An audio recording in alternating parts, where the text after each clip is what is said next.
नमस्कार, मैं हूं सिकता देव। स्वागत है आपका हमारा भारत में। आज हमारा भारत में लाल आतंक परवार। आंध्र प्रदेश, छत्तीसगढ़ से लेकर झारखंड तक नक्सलवाद को जड़ से खत्म करने के लिए सुरक्षा बलों की मुहिम जारी है। तो अगले आधे घंटे एनडीटीवी की ग्राउंड रिपोर्ट्स। लाल आतंक पर कैसे हुआ है सबसे बड़ा प्रहार।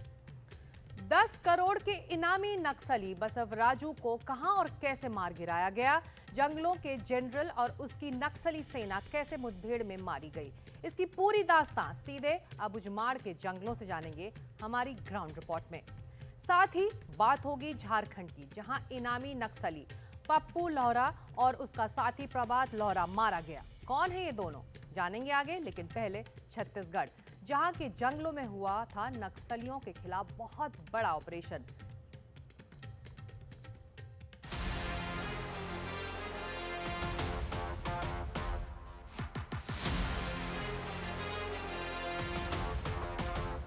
ये अबूझमाड़ का वह जंगल है जहां पर बसवराजू के साथ 27 नक्सलियों की इस मुठभेड़ में मार गिराया गया।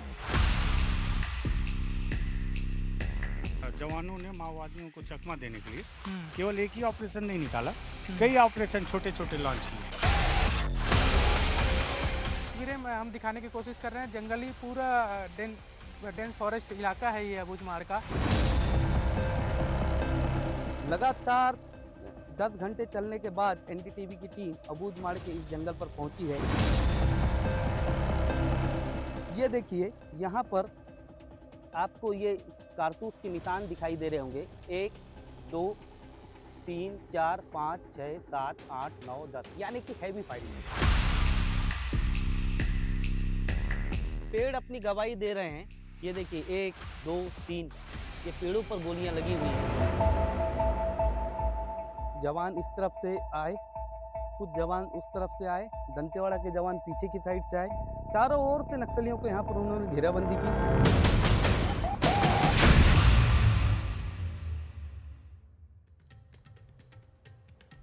छत्तीसगढ़ में 21 मई को पुलिस और नक्सलियों के बीच जबरदस्त मुठभेड़ हुई, जिसमें 10 करोड़ के इनामी नक्सली बसवराजू समेत 27 नक्सली ढेर हुए। जिस जगह ये नक्सली मारे गए वहां पहुंचना बेहद मुश्किल है, लेकिन एनडीटीवी की टीम उन जंगलों में पहुंची जहां मुठभेड़ के दर्जनों सबूत बिखरे हुए हैं। एनडीटीवी की एक्सक्लूसिव ग्राउंड रिपोर्ट।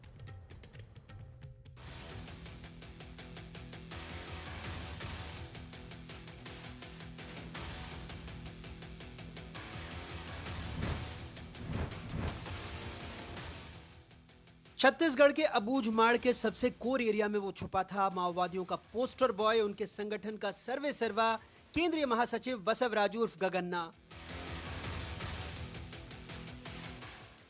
जहां से गोली की आवाज जाती है वहां खबर नहीं पहुंचती, लेकिन एनडीटीवी की टीम पहुंची।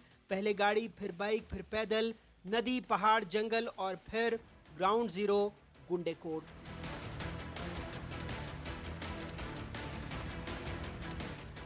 एनडीटीवी की टीम निकली एक मिशन पर, उस जगह की इनसाइड स्टोरी जानने जहां माओवाद की रीढ़ तोड़ी गई। नारायणपुर जिले के ओरछा ब्लॉक से लगभग 70-80 किलोमीटर दूर, लेकिन ये कोई आम सफर नहीं था। रास्ते नहीं, पगडंडियां थी। जगह जगह माओवादियों के खतरे, घने जंगल, पहाड़ और वो सन्नाटा जो चीखता था।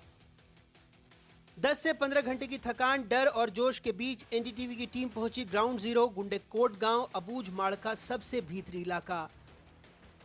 ये अबूझमाड़ का वह जंगल है जहां पर बसवराजू के साथ 27 नक्सलियों की इस मुठभेड़ में मार गिराया गया। बड़े हथियार जवानों ने बरामद किए, एक बड़ी मुठभेड़ को अंजाम दिया और उस मुठभेड़ में बड़ी सफलता मिली। ये देखिए, यहाँ पर आपको ये कारतूस के निशान दिखाई दे रहे होंगे। 1 2 3 4 5 6 7 8 9 10, यानी कि हैवी फायरिंग।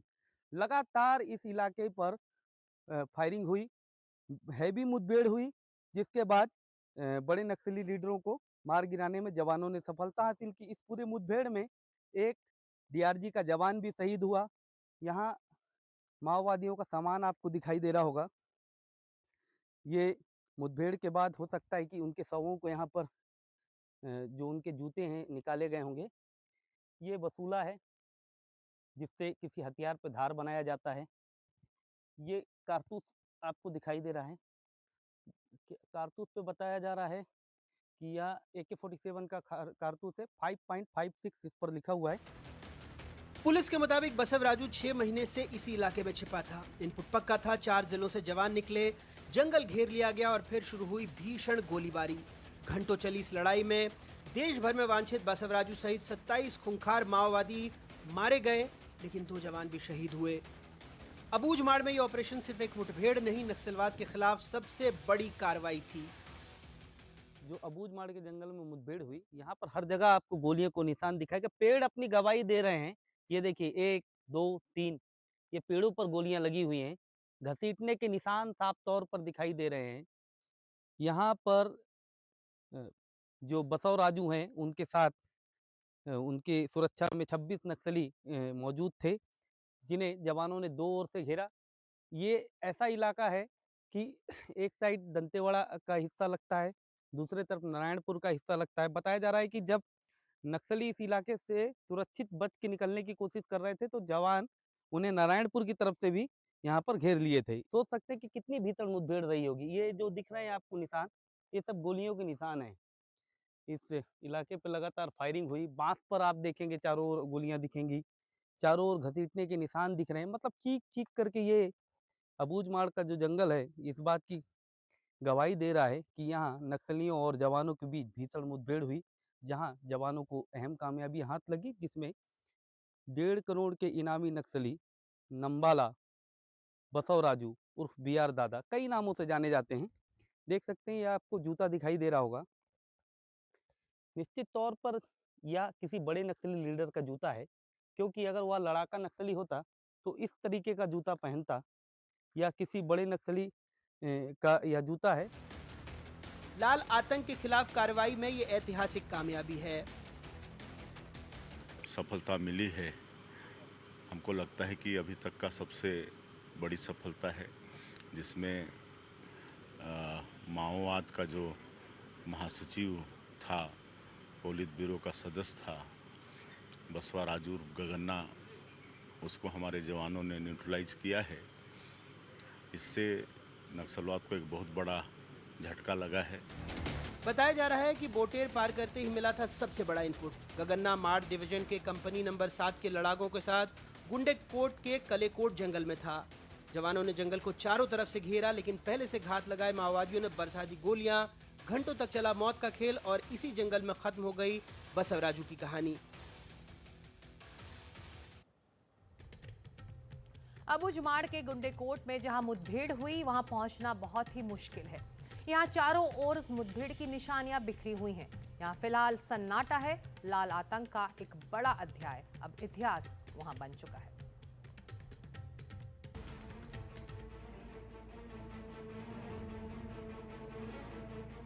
जंगल का जनरल, आंध्र प्रदेश के जेनपेटा गांव में जन्मा बसव राजू पेशे से इंजीनियर था, लेकिन इतना बर्बर और क्रूर कि शव में भी बम प्लांट करने से नहीं चूका। यह वही इलाका है जहां एक सुबह गोलियों की आवाज से जंगल दहल उठा और इसी जंगल में ढेर हो गया बसव राजू।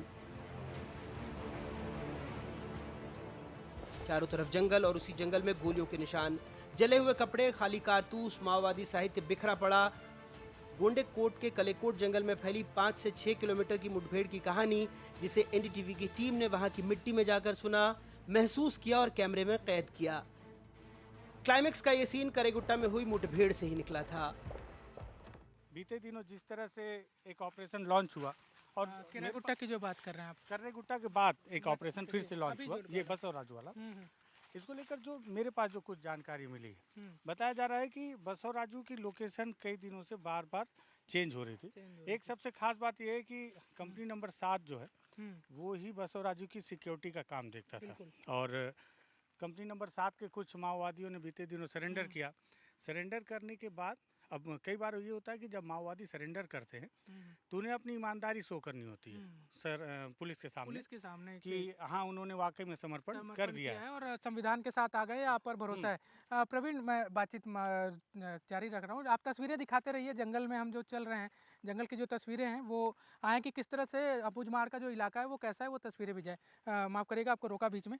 कि जो जानकारी मतलब भरोसा हो इस हाँ, बात को लेकर तो 7 नंबर की जो टीम है उसके जो माओवादी थे जिन्होंने सरेंडर किया वो भी इस ऑपरेशन के हिस्सा थे। माओवादियों को इस बात की सूचना मिल जाती है कि कहाँ से फोर्स निकली है और किस दिशा की ओर जाएगी। क्योंकि माओवादी खुद भी जंगल में होते हैं तो उन्हें पता होता है हो ना हो उन्हीं के सूचना पर ये फोर्स आ रही है उनको घेरने के लिए, और माओवादी बहुत आसानी से दूसरे इलाके में निकल जाते हैं। तो इस बार जवानों ने माओवादियों को चकमा देने के लिए केवल एक ही ऑपरेशन नहीं निकाला, कई ऑपरेशन छोटे छोटे लॉन्च किए। 27 नक्सलियों ने 1200 जवानों को घंटों घेरे रखा, इन हथियारों की बदौलत जो अब पुलिस के पास है। बताया जा रहा है कि महीनों से नक्सलियों के चीफ बसवराजू को घेरने की तैयारी चल रही थी। ये भी कहा जा रहा है कि बसवराजू हर 2 दिन में अपनी लोकेशन बदल रहा था, फिर भी जवानों ने अपना मिशन पूरा किया। नारायणपुर की डीआरजी ने इस पे लीड किया है और माओवादियों को चकमा देने के उद्देश्य से कई छोटे छोटे अलग अलग ऑपरेशन में भी इनको किया गया, ताकि माओवादियों को ये लगे कि दंतेवाड़े की फोर्स आई वो दूसरी तरफ निकल गई, बीजापुर की फोर्स आई वो दूसरी तरफ निकल गई। तो इससे इस बात का भी अंदेशा हो जाता है कि हो सकता है कि ऑपरेशन खत्म हो गया हो। और इसी तरह से क्योंकि माओवादी छद्म लड़ाई लड़ रहे हैं, उन्हें भी छद्म तरीके से ही फंसाया गया। हर बार ऐसी कोशिश की जाती है जवानों के द्वारा नई नई तरीके से, नए नए तरकीबों का उपयोग करते हुए, और इस बार वो तरकीब काम आई। ये भी बताया जा रहा है बहुत विश्वस्त जानकारी से कि जब फोर्स लौट रही थी तो बसवराजू की टीम से उनकी भिड़ंत हो गई। पहले ऐसा था कि जिस लोकेशन पे गए थे उस लोकेशन पे बसवराजू से मुलाकात नहीं हो पाई, मुठभेड़ नहीं हो पाई, लेकिन वापसी में इनकी मुठभेड़ हो गई। अरे बड़ी सफलता हाथ लगी, माओवादी भी तैयार नहीं थे। कई नक्सली पढ़े लिखे थे, आज उनके परिजन रोते बिलखते शव लेने पहुंचे हैं। ऐसे ही एक नक्सली उगेंद्र उर्फ राकेश के परिजनों से एनडीटीवी ने बात की। वो कब उस संगठन को ज्वाइन किया था उन्होंने, कैसे घर से कब निकले थे?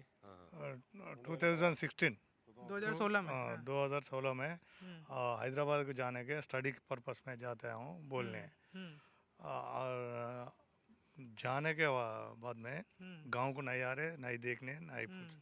अभी बातचीत हुई किसी भी माध्यम से, चाहे टेलीफोन या फिर कोई मैसेज? नहीं, कुछ भी नहीं। तो जब घर से निकल गए और काफी दिन तक जब कोई खोज खबर नहीं मिली तो आप लोगों ने कोई शिकायत की थी पुलिस थाने में वहाँ लोकल की हमारा बच्चा गुम गया है? या नहीं, पोस्टर डालने तेलंगाना में, वरंगल में। आप हमको मालूम है। हाँ, क्या लिखा था पोस्टर में, जब आप लोग को क्या पता चला था? रिवॉर्ड माओइस्ट इनाम राकेश एक्सेट, माओइस्ट राकेश विवेक एक्शन टीम मेंबर है। Poster wanted poster. अब उजमाड़ के जंगल में मौत की चुप्पी फैली है। एनडीटीवी ने देखा मुठभेड़ के बाद का हर वो निशान जो कहता है यहाँ इतिहास लिखा गया। बसवराजू को पकड़ना एक सपना था, उसे मारना एक इतिहास। इन वीरान जंगलों की खामोशी अब भी गोलियों की गूंज समेटे हुए है। हर पेड़, हर पत्ता उस संघर्ष का गवाह है जो बसवराजू के अंत के साथ थमा। धूल में लिपटे शव, बिखरा हुआ नक्सल साहित्य और वीरता की कीमत चुका चुके 2 जवान। एनडीटीवी की टीम पहुंची वहां जहां हर कदम पर मौत थी, हर सन्नाटा चीख रहा था। अबूझमाड़ की उस धड़कती धरती से हम लौटे हैं कुछ सवाल, कुछ तस्वीरें और बहादुरी की वो कहानी लेकर जिसे जंगल कभी भूलेगा नहीं और इतिहास मिटा नहीं पाएगा। अबूझमाड़ की उस धड़कती जमीन से एनडीटीवी की रिपोर्ट, सच्चाई की सबसे सीधी आवाज। अबूझमाड़ से पंकज भदौरिया, नीलेश त्रिपाठी और विकास तिवारी की रिपोर्ट, एनडीटीवी। और इस वक्त पटना से एक बड़ी खबर आ रही है। पटना में सरेआम फायरिंग की खबर है। पटना के बोरिंग कैनल रोड में अपराधियों ने अंधाधुंध फायरिंग की है। फायरिंग के बाद पूरे इलाके में हड़कंप है। हमारे सहयोगी प्रभाकर कुमार इस वक्त पटना से जुड़ रहे हैं। प्रभाकर, इस फायरिंग के बारे में भी और क्या बता सकते हैं आप? देखिए, पटना का ये जो बोरिंग कैनाल रोड इलाका है, ये यहाँ का सबसे पॉश इलाका माना जाता है और सबसे महंगे रिहायशी इलाकों में से एक है। यहाँ पे अभी एक स्कॉर्पियो पे सवार 4 युवक जो हैं, उन्होंने यहाँ अंधाधुंध फायरिंग की है और उसके बाद जो है वो फायरिंग करके वहाँ से निकलते गए। उसी समय जब वो फायरिंग कर रहे थे, उसी समय एडीजी एसटीएफ जो है पंकज दरार, वो वहाँ से गुजर रहे थे और उन्होंने उसका पीछा करने की कोशिश की और उनके बॉडीगार्ड ने भी जवाबी फायरिंग की। 2 फायरिंग उनकी तरफ से भी हुआ और 6 राउंड फायरिंग अपराधियों ने की है। उसके बाद से अभी वहाँ पटना पुलिस की टीम पहुँच गई है और लगातार उन लड़कों की छानबीन की जा रही है। वो काले रंग के स्कॉर्पियो से थे जिसपे कोई नंबर प्लेट नहीं था, बिना नंबर के काले रंग के स्कॉर्पियो से वो घूम रहे थे और जैसे प्रत्यक्षदर्शी बता रहे हैं कि वो सभी जो है वो शराब के नशे में लग रहे थे और वो लगातार रोड पर जाके हवाई फायरिंग कर रहे थे। ये बहुत ही चिंताजनक स्थिति है और अभी पटना पुलिस लगी हुई है उन लड़कों को तलाशने में। जी, तो आप कह रहे हैं कि शुरुआती जानकारी के मुताबिक अपराधी हवाई फायरिंग कर रहे थे और नशे में थे। ऐसे में उनके निशाने पर कोई था, ये कहना इस वक्त जल्दी होगा प्रभाकर? जी बिल्कुल, अभी हम ये नहीं कह सकते कि कोई उनके निशाने पे था, लेकिन इतना तय है कि वो जिस इलाके में घूम रहे थे वो यहाँ का बहुत ही रिहायशी बड़ा इलाका है, यहाँ का सबसे वीआईपी इलाका है, यहाँ काफी पुलिस बल मौजूद रहती है और उसके बीच में उन्होंने वो हिम्मत दिखाई कि जाके उन्होंने फायरिंग किया है। पुलिस ने उनको चेज भी किया लेकिन वो भागने में सफल रहे। अब पटना पुलिस ने अलग अलग टीम बना के उनको पकड़ने में लगा दिया है। जी, शुक्रिया इस जानकारी के लिए। तो पटना में सरेआम फायरिंग की खबर आई है। पटना के बोरिंग कैनल रोड में अपराधियों ने हवाई फायरिंग की। अंधाधुंध फायरिंग वो करते रहे और इसकी वजह से पूरे इलाके में इस वक्त हड़कंप है। उनके निशाने पर आखिर कौन था या फिर वो नशे की हालत में हवाई फायरिंग कर रहे थे, इसकी जांच अब पुलिस वहां कर रही है। तो ये तस्वीरें हैं पटना की, जहां पर ये हवाई फायरिंग की खबर आई। एक गाड़ी में सवार कुछ अपराधी हवाई फायरिंग करते दिखाई दिए, जिसके बाद इलाके में हड़कंप है। पुलिस ने उन लड़कों को पकड़ लिया है और इस बात की तफ्तीश की जा रही है कि आखिर ये वजह क्या थी कि जिसकी वजह से वो बंदूक लहराते हुए इस इलाके से गुजरे और हवाई फायरिंग करते रहे। हालांकि अब पुलिस वहां तैनात है। शुरुआती जानकारी मिलने तक इलाके में हड़कंप मचा हुआ था कि आखिर ऐसा वहां क्या हो गया।